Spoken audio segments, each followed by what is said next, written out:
In the previous video, we debugged and fixed our code for a polygon of size 6. Obviously, there are lots of other values of polygons that we need to handle. So when you're testing your code, once you got it running, you've got to test a variety of test cases.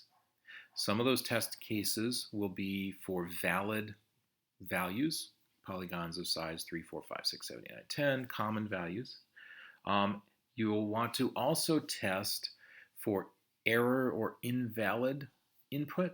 So if somebody types in a word instead of the number, or a zero-sided polygon, or a one or two-sided polygon, none of those would be valid. Your program should handle them. And you also want to test sort of at the other end, extreme boundary cases of like really large numbers, like 30 or 40, and see what happens. So you want to test a variety of cases. Valid, invalid, and boundary cases. Edge cases are sort of the common ones. So let's look at a couple examples here. First, we'll test some obviously incorrect values. So if I type in 4 instead of the number 4, what's going to happen? Well, it crashes because it has an invalid literal. So that's a case where you'd want to think about what your code should do if they type in a string instead of a valid number. We won't solve that here. I'm just pointing out some of the errors. What if they type in a valid number with the number 0? In this case, it starts to and then it crashes. So here we have a runtime error that's caused by an invalid input. A value of 0 wouldn't be a valid value for a polygon. So you would need to think about how your code could handle that. You might, for example, want to add some validation code here that basically checks for valid input. We won't do it, but you might think about how you might do that with an if condition or something like that.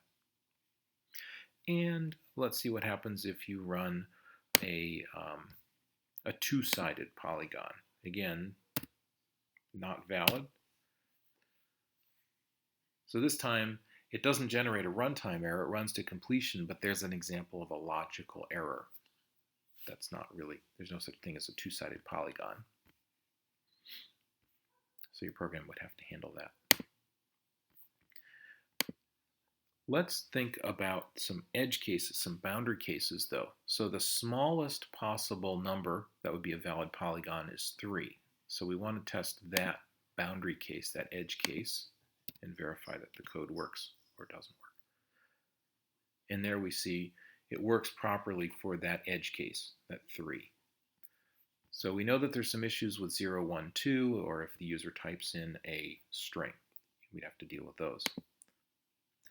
And let's see what happens if we type in a pretty large number like 30 and see, does it work? Okay, draws the circle. Okay. So we see that it works more or less properly. Now, one thing we might think about is whether or not the way that it's printing things out is useful. So that might be another thing. But in terms of the basic operation, it works as follows. So once you have your code debugging and running for one test case, make sure that you test a variety of cases. Regular valid inputs, invalid inputs, and the boundary cases, those edge cases, the ones that are just on the edge of being valid or invalid.